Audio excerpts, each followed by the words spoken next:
Hey everybody, Master Gallengeist here, bringing you my review of the latest episode of Game of Thrones, Book of the Stranger. And this was another good episode that had a lot of stuff going on in it, and I really liked it. So it began with Jon at the Wall talking about where he's going to do and what he's going to be doing once he leaves the Night's Watch and Castle Black and all that. And right as he's about to do that, Sansa, Brienne, and Podrick make their way right into Castle Black, and they have a really nice reunion. And it was really good because it felt like a win for the good guys. Because we haven't had a really good reunion with any of the Starks in a while. And even though they weren't really the closest terms as they were even talking about it as they were reuniting, it still was a nice poignant moment. And they kind of start getting their strategy together where Sansa pretty much has Jon help her. I mean, at first he's like, all right, where are we going? But she's like, we got to take back Winterfell. We've got to secure the North. Otherwise, we'll never be safe. And he's like, all right, I'll do this. I'll help you. And it was really cool. And another cool thing that kind of happened was when Brienne came in, Tormund Giantsbane just looked at her like, holy crap. And there really needs to be something that happens there because it should be too good. There'd be interesting personalities together. Even if it didn't work, they gotta have some lines together. That look was great with how Tormund gave it. And even Brienne's like, why are you looking at me like that? It was just great. So then we get to Davos and Melisandre, and they're talking about like what's going to be going on. What are you doing? And she's like, I'm going to be following Lord Snow, and she keeps that up and tells him that she thinks he's the prince that was promised. And then Davos is kind of digging deeper into like what happened with Stannis and what happened with Shireen. Before she's able to talk about it, Brienne comes in and informs him that she executed Stannis because of the blood magic and everything. And it looks like there's going to be some tense stuff between them because I think she pretty much knows that Melisandre is the one that did the blood magic that killed Renly. So we'll have to see kind of what goes on because if Jon and Sansa are going together, they're going to be following each other, and Brienne and Melisandre is going to have like headbutting and everything going on, so that'll be pretty interesting. And then we finally got back to the Eyrie, and we got to see Robin and Peter Baelish, and it's always kind of good. I think Baelish's plan is kind of in a way grown past beyond what he's done, because as we've seen throughout the show, most of the events that have happened because of things that he's set up to happen. He's pretty much the one gunning for the Iron Throne in secret, but yet everybody kind of knows that he's got some kind of agenda. So at this, we see Robin's being taught by one of his lords to kind of shoot archery, and of course, he sucks. And he's still pretty much the same character that we left off with, except now he understands that he has the power to kill anybody that really doesn't agree with him. And we see that Peter is the only one that's kind of got a rein on him because he understands how to manipulate her. As we see, he brings a falcon, a gyrfalcon, that is the symbol of the House of Aaron, as a name day present for him. And he kind of flexes his muscle with saying that, well, even though that your liegeman is insinuating that I was the one that delivered Sansa to the Boltons, you guys were the only ones that I told that was my route, so maybe it was you that betrayed me. And it's always how he's got to do it, always that manipulation. And he manipulates Robin into being like, we've got to send troops, we've got to send the Knights of the Vale out to help Sansa, to protect her, so that way we can secure the North. And it's like, alright, because later on, that's gonna factor into the plans of people going in after Winterfell and in the North, because Ramsay thinks he's got the advantage at the moment, and he kind of does. But if Peter joins up with those forces at Castle Black, things could change. So then we go to Meereen and Tyrion, Grey Worm, and Missandei, and they're trying to pretty much keep Meereen in one piece, and they're trying to get rid of the Sons of the Harpy. So Tyrion actually invited the slave masters from Astapor, Yunkai, and all the surrounding areas to talk of peace. And he's trying to get this diplomatic intentions and everything across with Grey Worm and Missandei, but they're like, you can't reason with these people. At the moment you think that you can use them, that's when they're using you.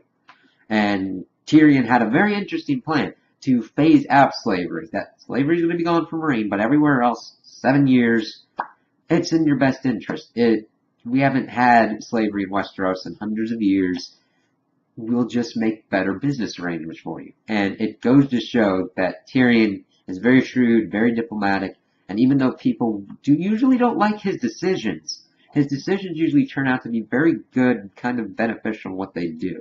And people also don't understand that he is a very sly tactician, that he does not trust people as far as he could go.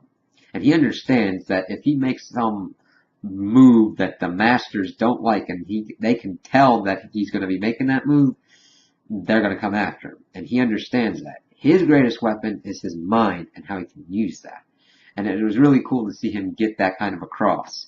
And doing it not just with the slave masters, but with the former slaves who were like, why are you making peace with these people? They'll just come and kill us and take us again. And Grey Worm and Missandei kind of backed him up. But we'll have to see how Dany feels with Tyrion making this kind of deal when she's not there.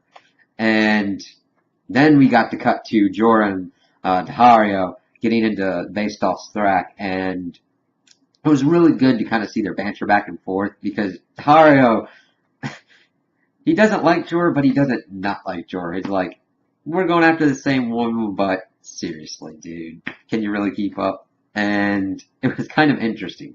And Daario found out that he had grayscale, and that's that's a big plot point, because he's only got a short amount of time. And see, the thing is, we have to watch out, because he's a carrier of this disease.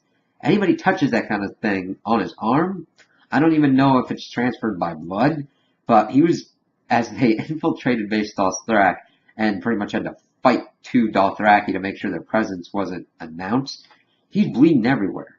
And doing that kind of stuff could spread this disease. So there could be even a bigger threat of like a pandemic of grayscale being done, as well as the White Walkers and everything else going on. So that's kind of interesting, and I hope that they do something with that. Otherwise, it still is interesting as it is, but that could just have an even bigger ramification. So then, as they're doing that, being their little secret agents, we get a look at Dany with the Dosh Khaleen, and you can tell she's trying to figure out how to get out. And she's like, all right, take me outside. I need to go make water and all that stuff. And she's bonding with one of the Dosh Khaleen that's young, because she was widowed at 16. And then they just put them in there to be wise ones and be in their retirement home. And she's like, I'll show you my dragons someday. She's like, but we're Dosh Khaleen. We can't leave except when we die. And then that's when Daario and Jorah come up. They're pretty much got ready to kill her. But Dany's like, no, I got a plan. You got to trust me on this. And it's like, okay, what are you going to do? And see, the thing is, I like what they've done with Dany, but yet she's getting really arrogant. She's getting almost to a point of her brother, Viserys, because she thinks that her way is the only right way. Whereas Tyrion does diplomacy and understands that there must be compromises made. If it goes against her kind of plans and ideas, she usually resorts to violence to pretty much silence it or end it, which usually breeds more violence and everything in a cycle. You kind of see that with the Targaryens. Not all of them, mind you, but it's very woven into their family history. So then we got to see the High Sparrow with Margaery, and it was very interesting to kind of learn his backstory, but you can still kind of see that even though he was a cobbler who was pretty much trying to be noble, and that it disgusted him, and that this is the only way to live life, it was kind of hollow in my opinion, because he's still using power. It's just in a different way, in a different context. And I love how Margaery's pretty much shown to Cersei like, alright, yes, this, I'll agree to this. And then you see what they've done to Loras, and Loras is ready to break. He's like, I'll say pretty much anything to get this to stop. It's like, no, we gotta be strong. We can't do this. We can't let them do this to us. And it'll be interesting to see how they get out, and if they get out the same people they went in. So then it switched over to Pycelle and Tommen, and I love Pycelle. He still tries the old man kind of stuff, and everybody knows that he's in for his own stuff. He's in for his own game, and it's just waiting to see if he's smart enough to do it, and usually not.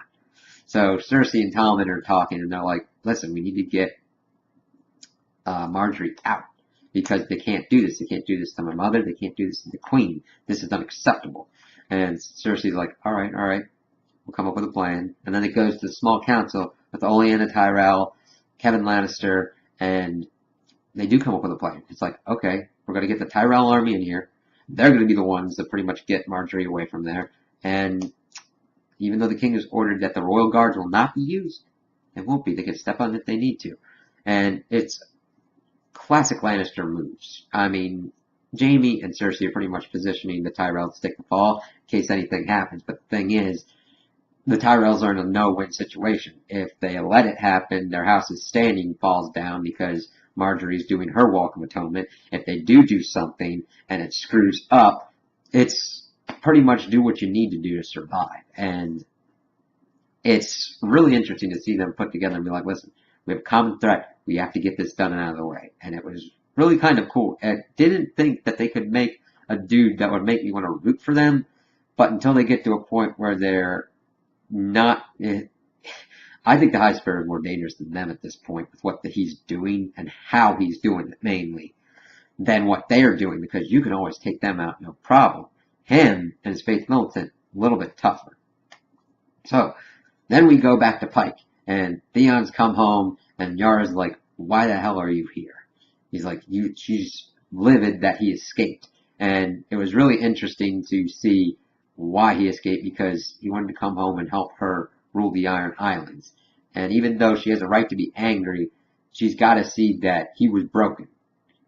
And that takes a lot out of a person, because Theon was completely shattered. He thought he was a dog. And yes, you might have lost men, but he somehow got that back. And you somehow got a little bit of your brother back, and that's important. And then we go and we see Ramsay and Osha, and Ramsay's just seeing what could Osha offer him.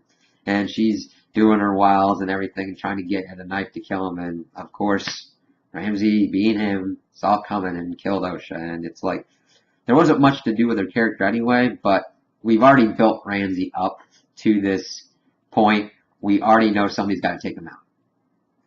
Somebody from Castle Black in that party is going to take him out. And then we go back to the wall, and Ramsay has sent a letter, and he's like, give me back my wife, otherwise everything that bad that I can do to you will happen. And it's talking about raping Sansa and having all of his men rape her and killing his brother and then plucking out your eyes and flaying you. And I think this is solidified that everybody needs to do it. Tormund, and even killing the wildlings and everything. Tormund's like, I can give you about like 2,000 wildlings. That'll be good. They can join up with the Knights of the Eyrie, get about 5,000, because Sansa said that Ramsay's got about 5,000, so it's pretty big. Then we've got a kind of even playing field, and I want to see at least somebody like Jon take him out. That would be so awesome. And then we ended the episode going back to Vaestal Thrak, and Dany's solution is to pretty much burn the calls and take over the Dothraki, which was what I pretty much assumed would happen, but it's like, dang, that's pretty much your solution to almost everything. I mean, if it works, go for it. And she burned them down, and she was able to take the fire and everything and walk out unscathed, and I was like, all right, she's keeping doing what she's doing. I hope she can lead them well. And they're like, oh God, yes. It was really kind of cool, because now it's like bringing together her past and her present to be like, all right, we've got an even bigger army. We can do this. So I'm really excited to see where this is going to be going in the next couple episodes and where they're going to kind of take it this season. So those are my opinions on the episode. Tell me what you guys think in the comments below. If you liked it, if you didn't like it, if you agree with me, if you disagree with me. Also, like and subscribe, and I hope you have a good day.